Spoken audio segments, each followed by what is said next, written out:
Gente, nesta segunda-feira, a gente começa ações da Semana da Pessoa com Deficiência Intelectual e Múltipla. São atividades em todo o país para promover mudanças e conscientização na sociedade, promover inclusão social e, além disso, lógico, combater preconceitos e discriminações. E para a gente começar a falar desse assunto, eu convidei aqui na nossa sala de estar a neuropsicóloga Dênia Santos. Muito bem-vinda, Dênia. Boa tarde para você. Boa tarde, Vanessa. Muito obrigada pelo convite, viu? É um prazer estar aqui nessa semana tão importante, né? Que é essa semana que serve para conscientizar mais a população. Pois é, muitos que sabem que tem alguém na família com alguma deficiência físico-motora, sabe a luta que é, os preconceitos, a dificuldade. Mas a Dênia veio para falar para a gente daquele início, né, Dênia? Por exemplo, assim, a princípio, né, são muitas as deficiências. Eu trouxe uma informação, inclusive, mais cedo no programa, né, do Bagnet, que pelo menos 24% da população brasileira tem algum tipo de deficiência, de acordo com o IBGE. Então, são múltiplas, né?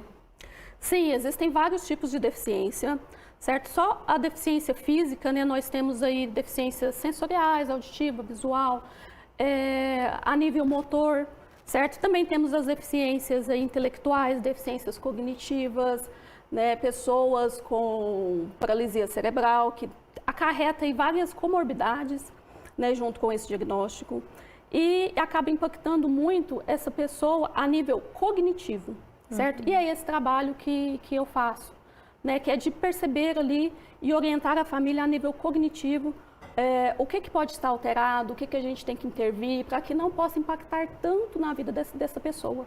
Ô, Dênia, quando que os pais devem acender o alerta para algum sinal de que o filho tem alguma coisa ali atrasada na fala ou, às vezes, quando vai caminhar, preciso procurar um profissional, tem alguma coisa errada? Quando?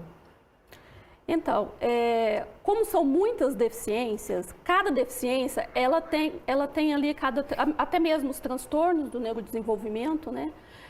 Tem ali um pacotinho de sintomas que sinalizam que tem alguma coisa de errada e cada um tem de forma bem específica. Então, o que a gente pode estar atento de forma geral?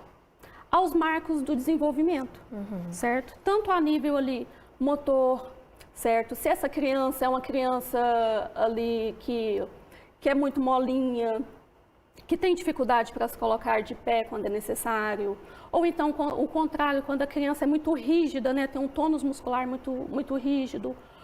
Também a nível de comunicação, a criança que não percebe quando se fala com ela, ou que tem uma dificuldade para entender ali as nuances da comunicação, a linguagem receptiva, a linguagem expressiva. A nível socioemocional também é importante nós estarmos atentos. Entendo. Certo. São muitos sinais, áreas, né, que a família tem que estar sempre atenta a alguma mudança diríamos assim, no crescimento, no desenvolvimento do ser humano, né? E agora, a partir do momento que a família te procura e recebe um diagnóstico, você faz todo esse trabalho que é muito importante do acompanhamento, da aceitação da família e da adaptação, né? Isso também é muito importante.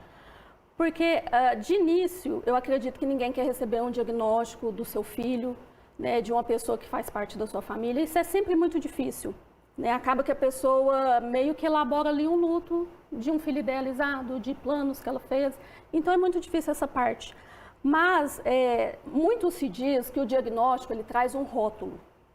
Só que, na verdade, nós não podemos ver o diagnóstico como um rótulo, e sim como um primeiro passo para a gente poder melhorar a qualidade de vida dessa pessoa, certo? Porque a partir do diagnóstico é que a gente consegue pensar nas necessidades dessa pessoa, o que ela precisa, em que ainda é possível intervir para que ela possa ter mais qualidade de vida, certo? É mesmo nesse sentido.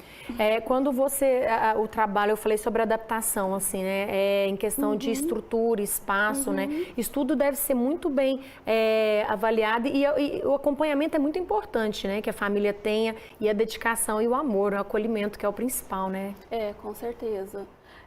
Nessa questão dos espaços, é sempre importante um terapeuta ocupacional, que é uma pessoa que vai estar ali planejando junto com a família o que é necessário, né, de adaptação. É sempre importante ter uma equipe multidisciplinar para dar um melhor apoio possível a essa família. E são muitos os profissionais que trabalham, né? E é por isso que a gente aproveita, nessa semana que é focada isso, porque são muitas as ações feitas por diversos profissionais da saúde, da educação, para poder orientar que as pessoas fiquem atentas a essa questão de estar de olho ali ao seu redor e aí dentro de casa também, né, Dênia? Isso é muito importante, né? Para o que está acontecendo ali com o seu filho, né? Com o seu parente, né? Essa questão da aceitação. No seu trabalho, assim, você tem visto, por exemplo, é incrível que a gente tem visto aumentado o número de diagnósticos de crianças com autismo e TDAH. A gente tem percebido isso. O que tem acontecido? É uma questão de mudança de hábitos ou o quê? Então, o que acontece é que tem aumentado bastante, né? Hoje já é 1 a cada 36 crianças está dentro do transtorno do espectro autista. O que isso quer dizer? Que os critérios diagnósticos, eles estão mais precisos, certo? Então, houve um melhor entendimento do que são esses transtornos de fato, certo? O próprio ambiente também vem se tornando um pouco mais exigente do que há algumas décadas atrás, né, de certa forma. Então, essas dificuldades, elas ficam mais evidentes, certo? Então, isso também acontece. Principalmente quando a criança precisa de conviver com outras crianças, quando chega no ambiente escolar, né? Aí sim aparecem de forma bem clara, e os professores, né, têm muito esse olhar atento de ver quando uma criança ali está, vamos dizer, diferente do que se é esperado, do comportamento para uma criança naquela faixa etária e naquele contexto, naquele ambiente. Você percebe que existe um preconceito da própria família em aceitar e correr atrás do melhor a ser feito? Com certeza, existe sim. Né? Existe também uma questão muito delicada, que é aquela frase de cada pessoa tem seu tempo. De fato, cada pessoa tem seu tempo, certo? Só que existem os marcos aí justamente que dá um norte do que realmente é esperado, certo? Que a pessoa cumpra ali de habilidade esperado para aquela faixa etária, certo? Então é importante a gente se atentar que apesar da pessoa ter o seu tempo, a família não deve ver essa dificuldade, né, como, assim, por mais que realmente é negativo, mas é importante que a família busque ajuda, pensando no futuro dessa criança. Agora, para a gente ir encerrando o nosso bate-papo, a gente separou, inclusive, umas imagens que eu queria mostrar, que são algumas pessoas com deficiência, de uma forma, por exemplo, a gente tem personagens, hoje em dia, né, Dênia, em relação até no mundo infantil, olha só, que a gente traz isso de uma forma lúdica para que as pessoas cada vez mais entendam e aprendam. Isso é legal, né? É bem bacana. E é importante também que as famílias falem com as suas crianças, né? Para tentar incluir essas pessoas com deficiência, para brincar com essas crianças, se aproximar, porque isso vai causando e criando uma empatia na criança também. Legal. Muito bacana, te agradeço por estar aqui com a gente, né? Se fosse para puxar, que falar muito sobre isso, é muita coisa para falar sobre esse assunto, mas já deu para a gente dar um alerta para quem está assistindo a gente. Obrigada, viu, por estar aqui nessa semana especial no nosso programa. Foi um prazer. E a gente vai para um intervalo rapidinho, porque na volta a gente vai falar sobre a inclusão social e também a educação, né, envolvendo as pessoas com deficiência. Não sai daí não que a gente já volta.